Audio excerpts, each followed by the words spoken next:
ಮತ್ತೆ ಸುಹಾಸಿನಿ ಕಾರ್ಯಕ್ರಮಕ್ಕೆ ಸ್ವಾಗತ ವೀಕ್ಷಕರೇ. ಚಳಿಗಾಲದ ಸಂದರ್ಭದಲ್ಲಿ ಆಗುವಂತಹ ದೈಹಿಕ ಸಮಸ್ಯೆಗಳ ಬಗ್ಗೆ ಗಮನ ಹರಿಸ್ತಾ ಇದ್ವಿ. ಇವಾಗ ಚನ್ನಪಟ್ಟಣದಿಂದ ಮಂಜುನಾಥ್ ಕರೆ ಮಾಡಿದ್ದಾರೆ. ಮಂಜುನಾಥ್, ನಿಮ್ಮ ಪ್ರಶ್ನೆ ಏನಿದೆ ಡಾಕ್ಟರ್ನ ಕೇಳಿ.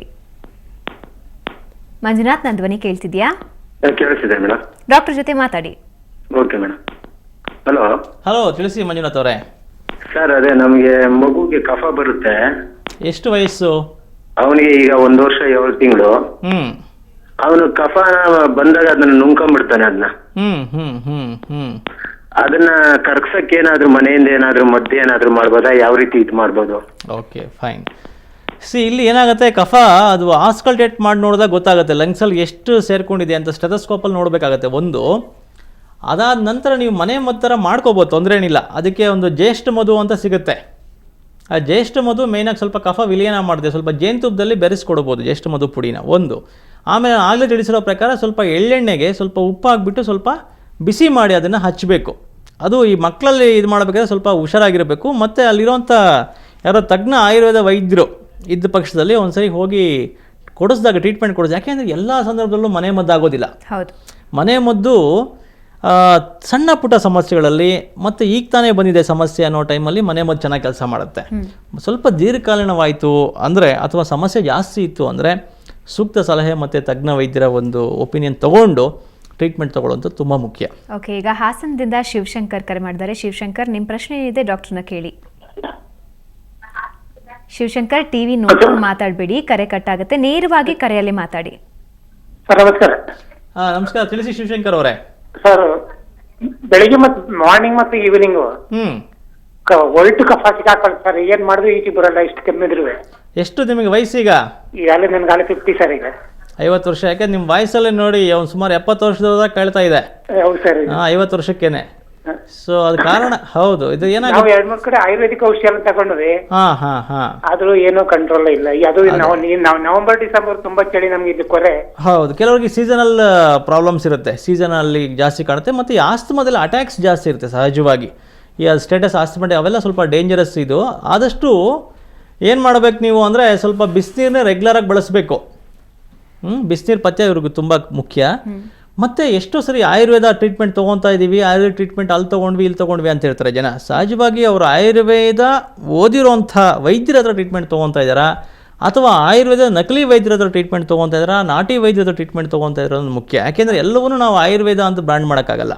ಈಗ ಸಿಗುವಂಥ ಫೇರ್ನೆಸ್ ಕ್ರೀಮ್ಸಲ್ಲೂ ಈಗ ಆಯುರ್ವೇದ ಸೇರಿಸ್ಕೊಂಡ್ಬಿಟ್ಟಿದ್ದಾರೆ. ಎಲ್ಲೆಲ್ಲೂ ಆಯುರ್ವೇದನೇ ಇದೆ, ಯಾಕೆಂದರೆ ಗ್ಲೋಬಲ್ ಮಾರ್ಕೆಟಿಂಗ್ ಆಗಿದೆ. ಬಟ್ ಎನಿಹೌ ಆ ಜನರಲ್ಲಿ ಆ ಒಂದು ಕನ್ಫ್ಯೂಷನ್ನ ಕ್ಲಾರಿಫೈ ಮಾಡ್ಕೋಬೇಕು ಅಂದರೆ ಬಂಗಾರ ಯಾವುದು, ಗೋಲ್ಡ್ ಯಾವುದು, ಉಮಾ ಗೋಲ್ಡ್ ಯಾವುದು ಅನ್ನೋದನ್ನು ಅವರು ಕನ್ಫರ್ಮ್ ಮಾಡ್ಕೋಬೇಕು. ಶುದ್ಧವಾದ ಆಯುರ್ವೇದ ಯಾವುದು, ನಕಲಿ ಆಯುರ್ವೇದ ಯಾವುದು ಅನ್ನೋದ್ರ ಬಗ್ಗೆ ಗಮನ ಹರಿಸಬೇಕು. ಹಾಗಾಗಿ ತಜ್ಞ ವೈದ್ಯರನ್ನ ಭೇಟಿಯಾಗೋದು ಒಳ್ಳೆಯದು. ಈಗ ಬೆಂಗಳೂರಿಂದ ಅಂಜಲಿ ಕರೆ ಮಾಡಿದ್ದಾರೆ. ಅಂಜಲಿ, ನಿಮ್ಮ ಪ್ರಶ್ನೆ ಏನಿದೆ ಡಾಕ್ಟರ್ನ ಕೇಳಿ. ನಮಸ್ತೆ ಸರ್. ನಮಸ್ತೆ, ತಿಳಿಸಿ ಮೇಡಮ್. ಸರ್, ಇದು ಆಪರೇಷನ್ಗಳೆಲ್ಲ ಆಗಿರುತ್ತೆ ಅಲ್ಲ, ಈ ಆಪರೇಷನ್ಗಳೆಲ್ಲ ಆದವ್ರಿಗೆ ಈ ಚಳಿಗಾಲದಲ್ಲಿ ನೋವುಗಳು ಕಂಡು ಬರುತ್ತೆ ಅಂತೆ, ಅದು ನಿಜಾನಾ? ಯಾವ ಆಪರೇಷನ್ ಅಮ್ಮ? ಯಾವುದೋ ಆಗ್ಲಿ, ಈಗ ಅಪೆಂಡಿಕ್ಸ್ ಆಪರೇಷನ್ ಆಗ್ಲಿ. ನೋಡಿ, ನಾನು ಈಗ ಆಪರೇಷನ್ ಆಗಿರೋರ್ಗೆ ಅಷ್ಟೇ ಅಲ್ಲ, ನಾರ್ಮಲ್ ಆಗಿರೋರ್ಗೂ ನೋವು ಜಾಸ್ತಿ ಆಗುತ್ತೆ ಚಳಿಗಾಲದಲ್ಲಿ. ಅಂಥದ್ರಲ್ಲಿ ಈ ಸರ್ಜರಿಗಳಾಗಿದ್ದ ಪಕ್ಷದಲ್ಲಿ ಸ್ವಲ್ಪ ಸಹಜವಾಗಿ ಆಗೇ ಆಗುತ್ತೆ. ಮತ್ತೆ ಅದು ಬೇಗ ಹೀಲು ಆಗೋದಿಲ್ಲ. It takes it time. ಸಮ್ಮರಲ್ಲಿ ಆಪರೇಷನ್ ಆದರೆ, ಏನೇ ಸರ್ಜರಿಗಳಾದರೆ ಸ್ವಲ್ಪ ಬೇಗ ಹೀಲ್ ಆಗುತ್ತೆ. ಮಳೆಗಾಲ ಚಳಿಗಾಲದಲ್ಲಿ ಈವನ್ ಸರ್ಜರೀಸ್ ಆದರೂ ಸಹ healing rate it takes little time. ಯಾಕೆ ಅಂದರೆ ಎಲ್ಲಿ ಶೀತದ ಅಂಶ ಇರುತ್ತೆ, ಥಂಡಿ ಅಂಶ ಇರುತ್ತೆ ಸ್ವಲ್ಪ, ಯಾಕೆಂದರೆ ಅದು ಡ್ರೈನೆಸ್ ಆಗೋದಿಲ್ವಲ್ಲ. ಹಾಗಾಗಿ ಸ್ವಲ್ಪ ಮತ್ತೆ ಈ ಆಗಲೇ ತಿಳಿಸಿರೋ ಪ್ರಕಾರ ಯಾವುದೇ ಒಂದು ವಾತ ಅಂತ ನಾವು ತಗೊಂಡ್ರೆ ವಾತ ರೋಗಗಳಲ್ಲಿ ಸಹಜವಾಗಿ ಪೇಯ್ನ್ಸ್ ಜಾಸ್ತಿ ಆಗುತ್ತೆ. ಸೊ ಅದರಿಂದ ಶೀತಕಾಲದಲ್ಲೂ ಸಹ ಅಷ್ಟು ಬೇಗ ನೋವು ಕಮ್ಮಿ ಆಗೋದಿಲ್ಲ. ಓಕೆ, ಕೆಲವೊಂದ್ಸಲ ಏನಾಗುತ್ತೆ, ಅವರಿಗೆ ಮೂಳೆಗೆ ಸಂಬಂಧಪಟ್ಟಿದ್ದು ಯಾವುದೋ ಒಂದು ಆಪರೇಷನ್ ಆಗಿರುತ್ತೆ, ಮುಗಿದು ಹೋಗಿರುತ್ತೆ, ಆಪರೇಷನ್ ಆಗಿ 1 ವರ್ಷ ಆಗಿ, ಆಗ ಚಳಿಗಾಲದ ಸಂದರ್ಭದಲ್ಲಿ ಆದ್ರೂ ಕೂಡ ಅಲ್ಲಿ ಏನೋ ಒಂದು ರೀತಿ ಚುಮು ಅನ್ಸುವಂತಹದ್ದು, ನೋವು ಬರುವಂತಹದ್ದು, ಅದು ಯಾಕಾಗತ್ತೆ? ಹೌದು, ಕಾರಣ ಯಾಕೆಂದ್ರೆ ಈ ಒಂದು ಹೇಗಿರುತ್ತೆ ಎನ್ವಿರಾನ್ಮೆಂಟ್ ಅಂದ್ರೆ ಒಂದು ರೆಫ್ರಿಜಿರೇಟರ್ ಇಟ್ಟಿರುತ್ತೆ, ಶ್ರಿಂಕ್ನೆಸ್ ಆಗುತ್ತೆ.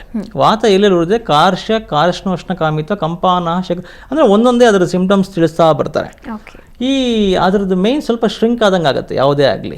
ಸೊ ಆ ಒಂದು ದೃಷ್ಟಿಯಿಂದ ಮತ್ತೆ ಚಳಿ ಜಾಸ್ತಿ ಆದಾಗ ಆ ದೇಹದಲ್ಲಿ ಸಹಜವಾಗಿ ವಾತ ವೃದ್ಧಿ ಆಗುತ್ತೆ. ವಾತ ಅನ್ನೋ ಕಾನ್ಸೆಪ್ಟಲ್ಲಿ ಪ್ರಾಣ, ಅಪಾನ, ವ್ಯಾನ, ಉದಾನ, ಸಮಾನ ಅಂತೇಳಿ ಪಂಚವಿಧ ವಾತಗಳಿರುತ್ತೆ.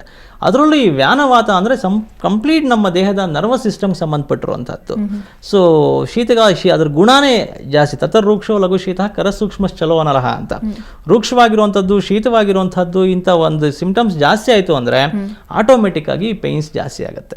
ಸೊ ಹಾಗಾಗಿ ಪೇಯ್ನ್ ಅನ್ನೋದೇನು ಒಂದು ಅನುಭವ. ಅದು ನನಗೆ ಪೇಯ್ನ್ ತೋರಿಸ್ಕೊಡಿ ಎಲ್ಲಿದೆ ಅಂತ ಯಾರು ಕೇಳೋಕ್ಕಾಗೋದಿಲ್ಲ. ಈ ಕರೆಂಟ್ ತೋರಿಸ್ಕೊಡಿ ಅಂತ ಕೇಳ್ದಂಗೆ ಆಗುತ್ತೆ. ಅದು ಪವರ್. ಯಾಕಂದ್ರೆ ಒಂದು ವೈರಸಲ್ಲಿ ಯಾವ ಥರ ಈ ಒಂದು ಕರೆಂಟ್ ಹರಿಯುತ್ತಲ್ಲ, ಅದೇ ರೀತಿ ನರಗಳಲ್ಲೂ ಸಹ ಈ ಒಂದು ಸಂವೇದನೆ ಹರಿತಾ ಇರುತ್ತೆ. ಆ ಒಂದು ವೇದನೆ ಸುಖಕರವಾದ ವೇದನೆಯನ್ನ ದುಃಖಕರವಾದ ವೇದನೆಯನ್ನ ಅನ್ನೋದು ಮುಖ್ಯ. ಇದು ನೋವು ದುಃಖಕರವಾದ ವೇದನೆ. ಸೊ ಹಾಗಾಗಿ ಅದು ಅನುಭವಿಸೋರಿಗೆ ಗೊತ್ತಿರುತ್ತೆ. Thank you so much Raghavendra ಅವರೇ. ಯಾಕೆಂದರೆ ಚಳಿಗಾಲದಲ್ಲಿ ಎಲ್ಲ ಸಮಸ್ಯೆಗಳು ಕಾಡುತ್ತೆ, ಆದರೆ ಅವುಗಳಿಗೆ ಕಾರಣ ಏನು, ಯಾವ ರೀತಿ ಪರಿಹಾರ ಪಡ್ಕೋಬೇಕು ಅನ್ನೋದು ಸಾಕಷ್ಟು ಜನರಿಗೆ ಗೊತ್ತಾಗೋದಿಲ್ಲ. ಕೆಲವರು ನಿರ್ಲಕ್ಷ್ಯ ಕೂಡ ಮಾಡ್ತಾರೆ.